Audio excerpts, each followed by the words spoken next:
Jasiel Paris, politólogo. ¿Qué tal? Buenos días, Jasiel. Buenos días. Bueno, ¿qué te han parecido estas conversaciones maratonianas de 5 horas en Berlín? Steve Witkoff, Jared Kushner, Volodymyr Zelensky, como siempre, misma película, muy constructivo, que se ha hablado a fondo de los puntos del plan de paz de Donald Trump. Entendemos que cuestiones sensibles como las garantías de seguridad, como los territorios, pero de momento poco se filtra y parece que las intenciones de Volodymyr Zelensky eran un tanto extravagantes, no para él, sino para Washington y no digamos ya Moscú, un referéndum en el Donbass o incluso la posibilidad de declararlo zona económica libre. ¿De dónde crees que venimos o qué crees que se puede sacar de la jornada de hoy y de la jornada de ayer? Pues estamos un poco estancados, en mi opinión, porque es un poco lo mismo que ha ocurrido la semana anterior y lo mismo que ha ocurrido en los últimos meses, que es la situación en la cual Estados Unidos y Rusia quieren entenderse mutuamente en clave de política de grandes potencias. Trump le pregunta a Putin, ¿qué pides? ¿Qué quieres para acabar esto rápido? Putin dice las condiciones que lleva diciendo prácticamente desde 2022, desde el inicio del conflicto. Trump las compra más o menos todas y entonces aparece Ucrania y la Unión Europea. Aparece Ucrania diciendo que, Zelensky, diciendo que no son las condiciones que quieren y en ocasiones poniendo, como acabas de decir, medidas poco realistas, medidas maximalistas por parte de Ucrania, de la integridad de su soberanía, de referéndum, de no ceder ni un palmo de territorio, de tener unas garantías de seguridad que impliquen a medio Occidente.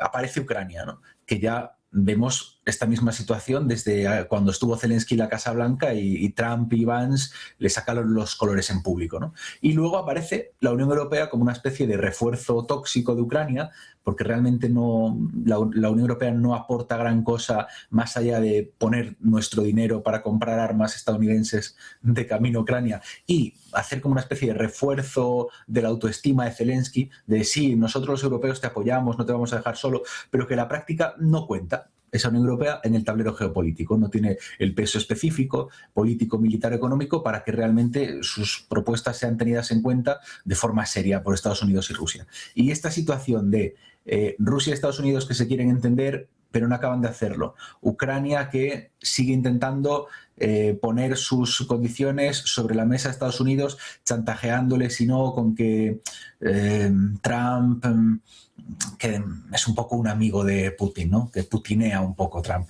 Y luego la Unión Europea, pues también haciendo este mismo juego, pero sin acabar de lograr ningún tipo de relevancia para sí misma, ni que Estados Unidos le dé el espaldarazo de apoyo a la Unión Europea en sus objetivos de autonomía estratégica, de gestionar una fuerza de paz después del conflicto, de poder quedarse con los fondos congelados rusos. Y esta es la situación en la que estamos atascados, a mi entender, con pequeñas variaciones en los últimos meses.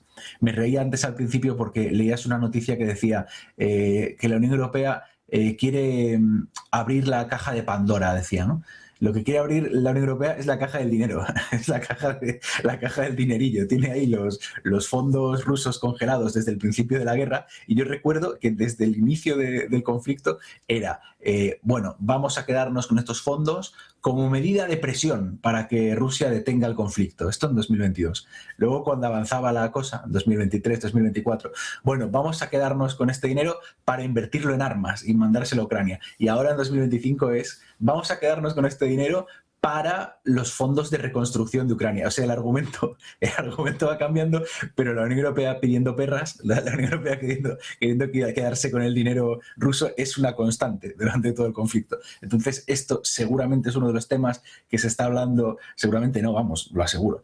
Es así, es oficial. Es uno de los temas que se está hablando todo el tiempo entre europeos, ucranianos y estadounidenses, porque los europeos también para llevar a cabo un acto internacional económico de carácter tan ilegal, tan de piratería, necesitan de alguna forma el beneplácito de los Estados Unidos para atreverse con esto. Pero claro, es que mismamente esta semana Rusia había dicho que frente a los pánicos paranoicos de Europa de que Rusia está a punto de invadir la Unión Europea, pues Rusia había dicho que no había que Putin no tiene ningún plan, ninguna intención de ninguna invasión al territorio de la Unión Europea. Y justo cuando dice eso, pues la Unión Europea vuelve a reavivar este tema de la confiscación de los activos económicos rusos, cosa que sí que sería un casus belli, ¿no? O sea, sí que podría llegar a ser.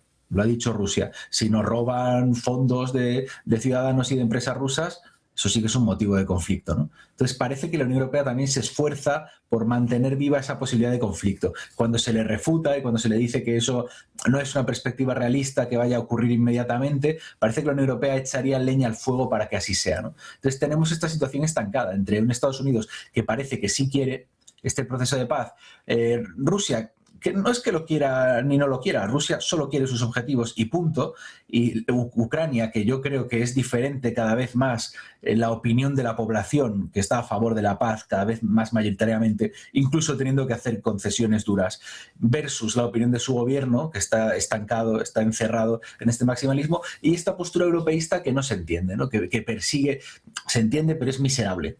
Persigue este mantenimiento de la guerra a cualquier coste, con ideas disparatadas de que todavía se puede ganar la guerra solamente con el apoyo europeo, aunque ya Estados Unidos no quiera apenas ni poner dinero, que todavía Ucrania puede llegar hasta donde quiera con Europa, y todo para intentar ser relevantes, ¿no? Todo porque la Unión Europea percibe que se salen del foco de la actualidad política y tienen que mantenerse para intentar seguir siendo alguien en el panorama internacional. Por cierto, otro aspecto que no podemos dejar de comentar, ¿no? La victoria de José Antonio Cast en Chile, el giro político en el país. Gabriel Boric sale, un candidato de izquierda, y entra un candidato de derecha, y viene a suceder lo que ha pasado ya con Rodrigo Paz, con Javier Milei, algunos más de centro, otros más hacia la derecha, más extrema, otros más liberales, pero en definitiva se confirma el giro a la derecha. Y pues no sé si esto debe preocupar aún más a Nicolás Maduro, que haya cada vez más aliados de Donald Trump. ¿Qué lectura haces de esta victoria en Chile? Pues sí, es una nueva victoria de una nueva oleada neoconservadora. ¿Debe preocupar a Venezuela? Sí, pero la verdad es que tampoco el gobierno anterior era particularmente pro-venezolano o bolivariano. Es decir, el gobierno anterior, el gobierno saliente, vamos, que todavía está en funciones, el gobierno saliente de Gabriel Boric era de tipo progresista, de lo que llaman en Latinoamérica la ola rosa, de la izquierda rosa, ¿no? Que frente a la izquierda roja, vieja, dura, socialista, comunista, de Nicaragua, de Cuba, de Venezuela, pues era una izquierda, la de Boric, la del primer Petro también, la del kirchnerismo, la de, bueno, varios países que ya eran la izquierda rosa, una izquierda socialdemócrata, una izquierda más moderada, una izquierda más blanda, si se le quiere decir así, una izquierda más liberal, una izquierda que no era particularmente simpatizante del viejo Castro-chavismo ni del bolivarianismo de Chávez y Maduro. De hecho, pues, mira, también estaba en esta línea el Brasil de Lula, ha venido estando en esta línea también, ¿no? De ser críticos con la Venezuela a la que se le acusaba de haber manipulado las últimas elecciones. Entonces, no era un gran amigo Boric, no era un gobierno que fuese a ir al socorro seguramente de Venezuela si recibiese una invasión militar estadounidense. Bueno, nunca se sabe, ¿no? No haré política ficción. Vamos, pero que no era su mejor amigo, ¿no? Entonces, ahora desde luego va a tener un enemigo, está claro, pero tampoco ha perdido su mejor aliado, desde luego, en Chile. Lo que sí ha ganado, digamos, la nueva alianza que Estados Unidos intenta establecer en América Latina es un nuevo socio más en esta alianza neoconservadora. Es como la que había antiguamente cuando Estados Unidos, precisamente con Chile, con el Chile de Pinochet y con otros países en América Latina, pues tenía aquella Operación Cóndor, tenía toda una red de países que luchaban contra lo que en aquel entonces era el peligro del momento, que era la infiltración comunista guiada, por ejemplo, por la Unión Soviética en la América del Sur. Claro, ahora esta nueva alianza formaría parte de ella pues países como la Argentina de Milei, también están cercanos a Bukele, y el objetivo sería ya no la lucha contra una especie internacional comunista, sino la lucha contra las preocupaciones que tiene Estados Unidos ahora mismo viniendo de la región del sur, que es el narcotráfico, la inmigración ilegal, la inseguridad que proviene de la región a través de diferentes ramas de la criminalidad, y la campaña electoral, de hecho, en Chile ha girado en torno a estos puntos fuertes, concretamente al tema de la inseguridad ciudadana en todas sus formas, el 90% aproximadamente del electorado chileno ha considerado que durante este último año la inseguridad ha crecido, ha aumentado en Chile, pese a que Chile viene siendo el cuarto país más seguro de América Latina. Entonces vemos de nuevo algo que también vemos en Europa, que es la brecha, la diferencia entre la inseguridad real y la percepción de inseguridad. Vemos que el hecho de que la gente se sienta más en peligro o que sus barrios son menos seguros que lo que eran antes, aunque no fuese cierto, aunque solo tenga un tanto por ciento de realidad y tenga otro gran tanto por ciento de temores, de prejuicios, de miedos, de sensaciones, de percepciones, ¿no? En realidad opera la percepción, como si fuera real.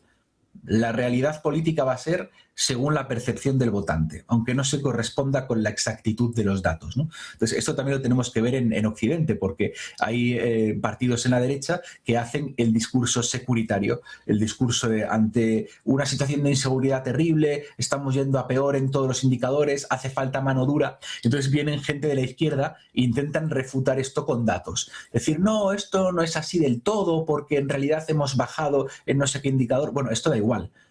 Si la gente tiene la percepción de que es así, más le vale a todas las fuerzas políticas ponerse a trabajar sobre esa percepción y poner más medios de seguridad, poner más policías, poner nuevas estrategias de seguridad, atender a la percepción de la gente. Vale más eso la pena que intentar coger y explicarle a la gente que está equivocada y por qué está equivocada.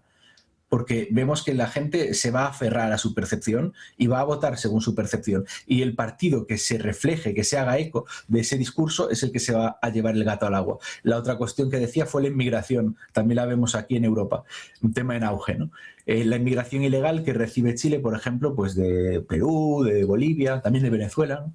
Y entonces es una preocupación para ellos. Claro, a su vez también le gusta a Estados Unidos que haya gobiernos que vayan a tener un buen control de las aduanas y de la política migratoria, porque al final, con todo el caos migratorio transfronterizo en las Américas, el que se suele llevar caravanas masivas de migración es Estados Unidos. Entonces, cuanto más candados intermedios vea Estados Unidos que ponen los países latinoamericanos entre sí, pues menos movilidad y menos acabarán rebotando, llegando a Estados Unidos, y más países, más gobiernos habrá en América Latina que estén dispuestos a ser cómplices y a colaborar con las políticas de Trump de deportaciones y a recibir sus aviones de deportación. Entonces, eso también bien para algo que le agrada a Estados Unidos. También vemos la tendencia, que también nos va a interesar en Europa, de que el partido o el candidato más duro y más firme de entre la derecha va a ser el que arrastre a todo el resto de grupos de la derecha. Hemos visto que Kast vence a los otros candidatos que había en la derecha en las primarias, a Kaiser, que es más de la derecha libertaria, a la candidata de la derecha más moderada, al final que tiene un discurso más duro y más claro en cuestión, pues esto de inmigración, de ley y orden, es el que acaba arrastrando a todos los demás y poniéndose de jefe. Cosa muy interesante de ver, ¿eh? También mensaje, por ejemplo, en España, al PP o a las fuerzas de la derecha, de centro-derecha de Europa, de que las fuerzas que están a su derecha, si tienen un discurso más contundente, más nítido y más duro en cuestiones estratégicas, son capaces de ponerse al frente y de acabar haciendo un efecto arrastre, y de que la derecha más moderada o más de centro acabe yendo tras los pasos de la derecha más dura y teniendo que copiar sus mensajes. Es un efecto arrastre de derechización, ¿no? Que lo vemos funcionar.